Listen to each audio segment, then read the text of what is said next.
on a déjà bien expliqué, je pense, le but des masterclass, Marie-Hélène. Oui, c'est vraiment de résumer. En fait, l'idée m'est venue un jour où j'entendais une personne autour de moi spécialisée en physique et qui disait, en fait, la physique pourrait se résumer à quelques principes simples. Et tout d'un coup, une ampoule s'est allumée dans ma tête et je me suis dit, mais et si l'accompagnement pouvait se résumer à quelques grands principes qu'on retrouve en fait quasiment dans tous les accompagnements. Et donc, quand je pense à ça, la première chose qui me vient, c'est évidemment changer sa vision de la réalité, quel que soit finalement le courant avec lequel on va travailler.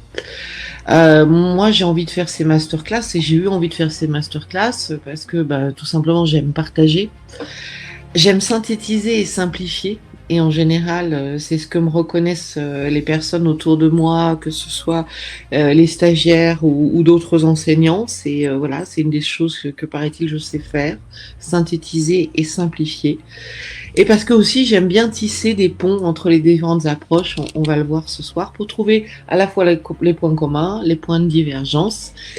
Et en tout cas, essayer de se donner des repères, des balises au milieu de toutes ces approches.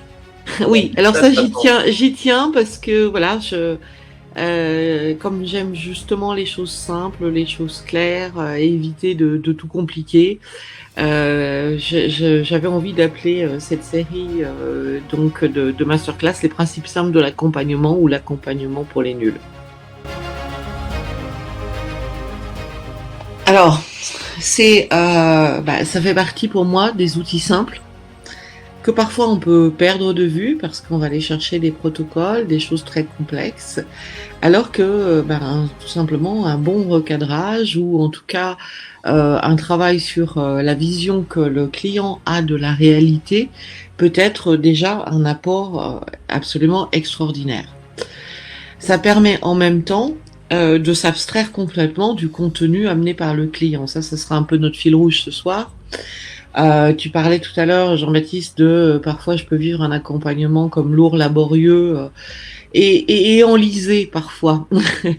C'est-à-dire que j'ai l'impression que j'ai récupéré le problème de mon client et je suis avec lui et on est finalement, au lieu d'être tout seul avec son problème, on est deux avec le problème.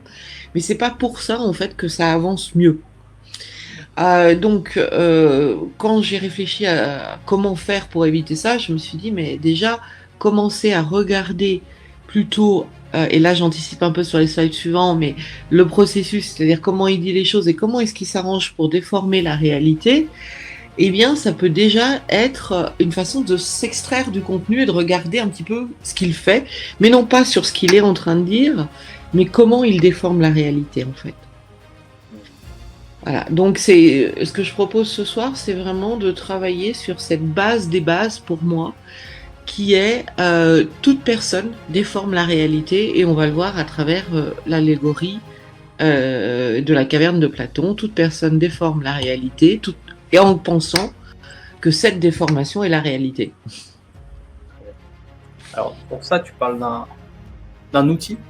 Voilà, je parle d'un outil, tout simplement, je suis allée me promener en analyse transactionnelle et en disant qu'effectivement, il y a toujours une différence entre ce qui est dit, le contenu, le processus, la façon dont cela est dit, et on pourrait dire aussi la façon dont il met des filtres, et le sens final des paroles. Parfois, on peut utiliser un mot peut avoir plusieurs sens. Une phrase peut avoir plusieurs sens. Et également, selon le ton qui est employé, selon les filtres que la personne met, eh bien, ça c'est le processus, eh bien, elle va avoir des sens différents. Donc en fait, dans le triangle, là, ça tourne. C'est quand j'analyse le processus que je change le processus, ça peut changer le sens. Quand je change le contenu, évidemment, ça change le sens. Voilà. Donc, c'est se concentrer, ce que je vous propose à travers le webinaire, c'est vraiment de se concentrer sur le processus. Et en l'occurrence, j'ai sélectionné quelques filtres, qui ne sont que quelques exemples, et non sur le contenu. C'est-à-dire de regarder en fait comment elle s'arrange pour mettre un filtre entre la réalité et la représentation qu'elle a de la réalité. Et donc, je vous propose de faire ça ce soir à travers trois étapes. Le principe de filtre, ensuite, quels sont les différents filtres, et la troisième étape qui sera bien entendu comment dire, comment l'aider à enlever ses filtres.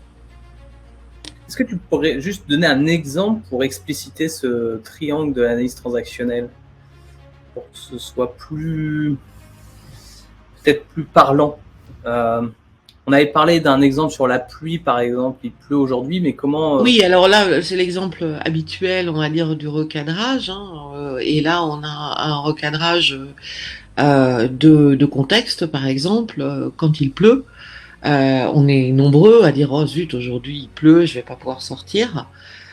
Une autre personne dans un autre contexte pourra dire, chouette, il pleut, ça va remplir les nappes phréatiques.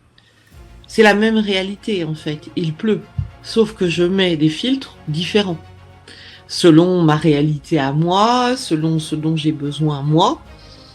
Voilà, donc du coup, on peut dire qu'il y a le contenu qui est la même chose, il pleut, et le processus qui est le filtre que je vais mettre, qui est différent selon la situation dans laquelle je me trouve.